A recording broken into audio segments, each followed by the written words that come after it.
Oh, we were talking about the room. Yes, and because you went, so anyways, how's your sex life? And then it got cut. Okay, hello. The necessity. Welcome to this video. Here's the situation. I'm busy. And I need a video. So I got Madison and JASHLEY to come talk with me. Me and Madison are eating dinner right now. We're eating Roscoe's. Today's 420, that's why we got Roscoe's. In honor of 420.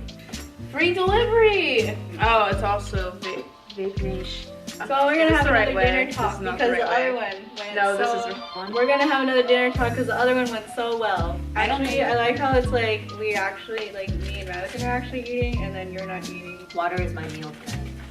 I'm just kidding. Okay. I had Japanese food before this. Yay, Jasley is Josh. not hangry. I'm glad you're able to Not feed yourself angry. like a normal adult. Let's talk about Beachella. Beachella. I didn't see anything. I didn't watch it. I don't Josh. care It's about not it. There goes relatable. that Do topic. you think Chris Wow. Ann's demographic is going to be like, oh, it's The Coachella? 20 people who watch my Yeah. videos, who do you think my demographic is? I mean, they're going to care. If anyone else is going to care. Coachella, expensive. I would never go. It's too much money. I don't In even, the desert, why do you want to go? I mean, The tickets are like $400. And you have to find somewhere to live. if it's a lineup that you really like though, like then For technically $400? you do save money because like Well, But then what about your I guess- Airbnb, your Yeah. food, your transportation because it's in the middle of the desert, which is kind of far from here. also, what is the demographic? What is the demographic that actually goes to Coachella? Who can afford college Coachella? students. Nope, high school girls too. They'll go from the high school. Okay, but slash LA people, so then there's less traffic in LA. There is a God. And he invented Coachella just for that. I feel like I don't listen to a lot of the music that they have at Coachella, so. Why are we talking about this for as long as we are? Yeah, IDK what's going on ever. Especially in modern music. Going to formal is always, or going to any dance thing is always, I'm like, wow. What were middle school dances like for you guys? When I was in 7th grade, because I moved to a different school in 7th grade, so I was like, I need to get to know more people. So I went to dances, and then when I got to 8th grade, I was kind of like, I'm over dances. When I went to high school, I didn't go to any dance except my homecoming senior year, and I hated it. Wow. I didn't even go to my own prom. First off, I don't want to spend like, I don't want to drop like $80 a couple $100. I I don't don't want to go to prom or to buy a dress? to buy a Go to dress. prom. Also, Oh no, you for- go to Macy's and get it on sale. Yeah, that's what I did. also like While the other girls go to the bridal store, so that means they probably don't have the same dresses. prom tickets are expensive. I went to a Catholic $80. school, so they were like, girls, this is the dress code. Guys only have to wear like a tux, so it's like how They get to wear the same inappropriate. thing to every dance, and then for girls, like, this expectation They're that you like- have to have something new at each Sorry. dance. What kind of sauce? This is hot I sauce. don't know how fun. I got some Do you not like spicy food? No, I like spicy food. It just caught me off guard how spicy that was. I thought it looked like watered down ketchup, okay? I don't like that at the college level, because I feel like now it's all about, like, ooh, get lit before, and then just go be wild. The You're not pre-gaming. supposed I to, like- attended a pre-gaming event for Yeah, my like, formal. you're not I drink supposed to- water. Nice. You're not supposed to get like super blacked out. No, what I you mean, do obviously is, you just no, what you're supposed to do is you Blackout pre-game mode. and then you bring a flask with more alcohol in it to get more lit throughout the thing. And then afterwards you go to an after party, get super lit. You don't and get then caught with a blast, just like in your clutch. kind of. in your clutch. The clutch purse is the blast. Okay, anyway, non-drinking aside, I'll dance for a little bit and then I kind of get tired. And then I'm like, I'd rather sit down and just talk to people. So, Yeah. That's why I felt cherry ball. Charity ball is really fun. what is Yeah, but I charity got ball? tired last Oh, time. charity ball. I What made a is video on charity it. ball? I made a video on it. Yes, you did. Actually, getting ready was more fun than like charity ball, but charity ball was still fun. But yeah, I get tired like very fast. Also, I don't like Oh, wearing I heels. get stressed when it's like everyone's in the bathroom getting ready. I feel like a very incompetent female. Yeah. I don't know what's going on. I also can't do any of this to myself. And I'm like, Getting ready with like other girls can be intimidating for me. Also. What? Yes, it's always. And I went to an all-girls school. Because like I people don't are like get doing their own intimidated by makeup, they're doing okay. I'm like, I don't know how to do Yeah. all of this thing. I don't know how to do makeup. I don't know how to do hair. Obviously, I just keep my hair down and I just put mousse on it for the day. Oh, Okay. My mom makes my sister do my makeup because my mom basically only puts on eye makeup for work. And that's it. My mom I'm does the very same subtle. thing. She gets my We don't sister to do do a it lot. for me because I can't do it. Or just And then I do it here for college. Literally, I like, don't like the expectation that I have to wear. You have to wear makeup. I don't think there's an expectation anymore. Like to show up to a dance or something. Some people just don't care. Or like if I show up to an event without makeup, it's like someone be like, oh, I will do your makeup next time. I'm like, okay. When you're at a Sounds dance, like you're in her. the dark usually. That So Joshua was like doing my makeup for Christian, and she was like, "Your lashes, they're so long," and I was like, "Yeah." Because it's actually really rare to find like Asians with long lashes, like naturally long lashes. That's why a lot of Asians get them done. Also, the double, like the I was about double to bring lid. that up. I was Yeah. gonna say, do you want to talk about Asian American women and body image? Because we've been talking about that in my psychology class a lot.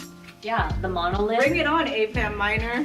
We were talking about the eye surgery, Mhm. where you change it from like the one eyelid to like how You have a crease. 9 people have Yeah. the crease, which is the Yeah. double eyelid, and like skin lightening stuff, Mhm. and also like trying to be super thin Mhm. and all that. One girl in my class was presenting about it, and because she's studying it for her final research paper, and she found like these challenges like people were doing online where it was like, oh, get so thin that like if you're like taking a picture and you hold out, like when someone's taking a picture of you, you hold out like a white like 8.5 by 11 paper, like your waist doesn't go outside of the paper. I was like, what? It's like when people are like thigh gap, and I'm like, is there supposed to be a gap down there? What's that? But there is It's like, one. who cares if your two thighs touch each other? And I think Yeah. we just live somewhere where there's only white people. Like, even in Sacramento, like, I'm still in California, so that's not the case, but like, for one of those states where it's like super like 95% white, all eyes are on you for sure. Like, cause like a lot of times what happens like with Asians who like either live or travel like to like other places in the United States, like everyone's like staring at you, but not in a good way. Who is this outsider? For Asians or just like Well, people of because a color, lot of like, it, like, it can be people of POCs. color in general, but because Asians are inherently perceived as foreign, because obviously black people have been here for a really long time because of slavery, and then even Latino people, like we share like the same, we're in the same hemisphere, we share a land border with them, but like Asians are a really recent thing in history to be in America. Yeah, you might not see a lot of them all the time, but like they're here. You know, I they're get that. insiders, while Asians are super new, especially since the 1960s. Like how most of the people I know aren't in my situation, where like my mom is the second generation Asian American, like you guys are the second generation Asian Americans. Like most Asian Americans I grew up with, like they were the second generation ones.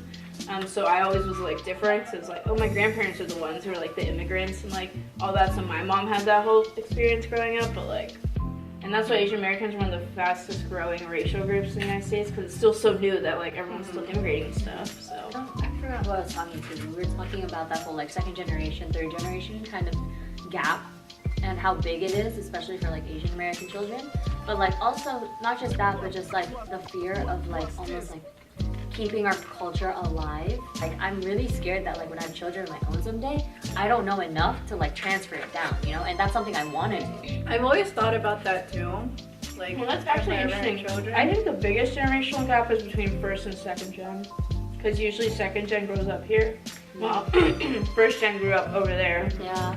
Even when second gen has kids, like for the third generation, especially nowadays when it's like, and I'm living in California where it's like we celebrate cultural differences and stuff, like it's normal.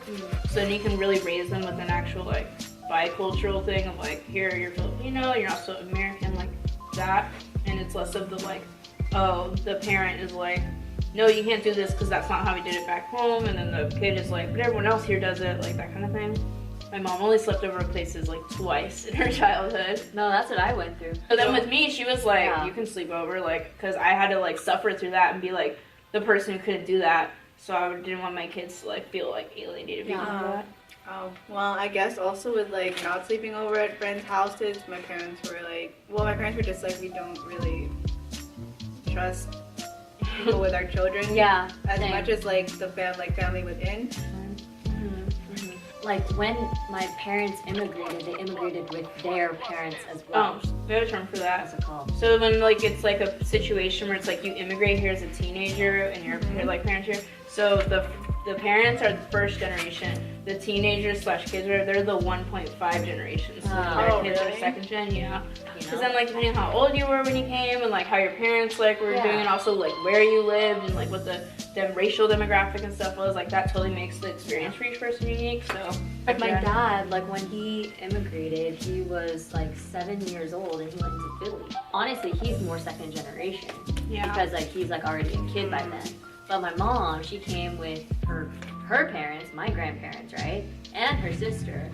So like all of them kind of like came in as a bunch. But by the time she came here to San Francisco, she was already like 19. That's like my dad. He was like already like kind of in college. I mean, like he had to like leave college like in the Philippines and move over here with his family. But it's just weird thinking about like I'm 20 years old, my like parents immigrated like around this time, and you're like, how do you acclimate to like a different lifestyle in a different country? Meanwhile, I'm here in college struggling. Relatable. But then it like kind of was on and off because America would like be like, we don't want like people from China to come anymore, or now we don't want people like from the Philippines to come anymore. Like, so then it was like kind of all over the place until the 60s.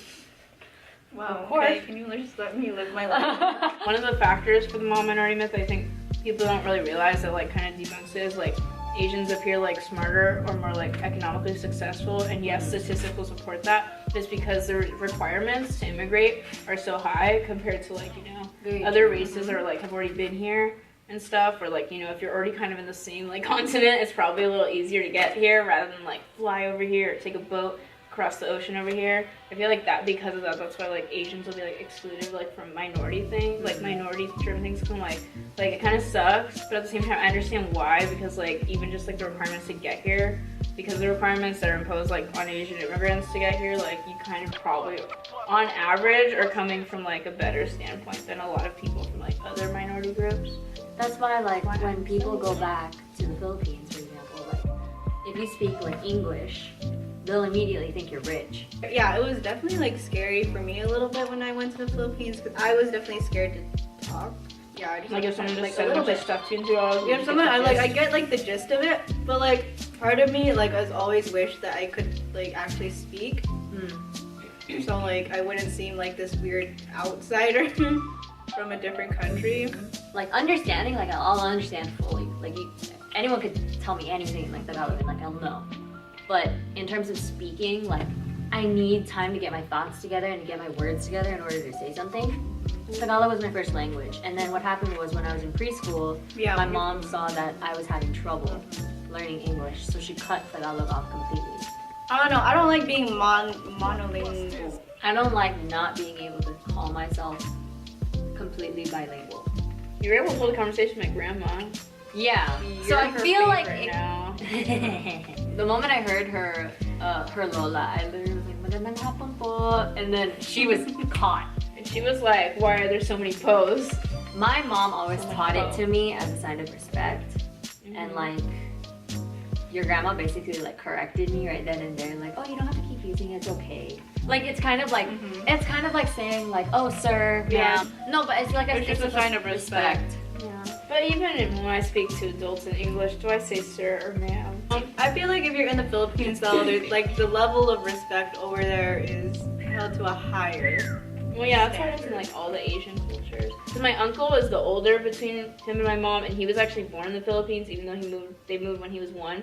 But I think I was talking to my mom about this. Sometimes it seems like he has a little bit more of a connection to the culture, because like my younger cousins will call my grandparents Lola and Lolo, but like me and my sister don't. And then like when my grandma would like make Filipino food for my sister, she'd make it like she'd give it some random English name. Like when I didn't know you guys were talking about Sinigang, and I was like, me and the chicken and the soup. And I was like, you're my cousin. She's like, Marlene, the chicken you don't put chicken in sinigang. I'm gonna ask her to make sinigang ng isda, or sinigang ng hipon, or sinigang ng baboy. Those are the only 3 I know.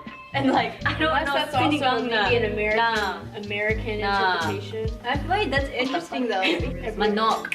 What's the word for chicken again? I'm like, well, I'm gonna see my grandma tomorrow, so I'll ask her. Chicken? You're gonna ask her? I'm gonna be like, I was talking what else do you to my friend's about the chicken and the soup, and they want to know why you make it with chicken and not like what with fish or pork. Is that what you said? Fish, shrimp, or pork. I hope one day it's like over time they find out about this channel.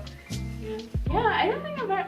Oh my god, if one day at a time asks us to be on their show for guest speakers, I would be so down. I would literally be Abuelita's assistant. You can quote me on that. I am down. I am free. I got the time. I got the time for it. One day at a time. I will be Abuelita's assistant. In the what? show?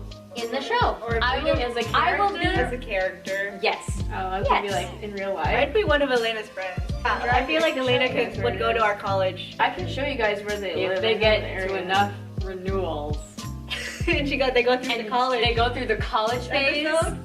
If she's very like big on like social justice, I feel like this college is I a like good their fit part for her. of them. Boom. Done. See? We got your new plot. One day at a time. Oh, here's a quote. Sofia Vergara waved at me and said hi. And when she passed by me, no, because you know how there's that couch outside of the den? Yeah. And like literally, I was sitting right there sipping on my coffee, and she literally like passes. I see two bodyguards, and next thing I know, it's Sofia Vergara, and I'm like, I was so confused with how and they then only have like I one literally scene. go, hi, good morning, and then she goes, oh hello, and then she goes, oh hello, and then she walks, and I'm all like.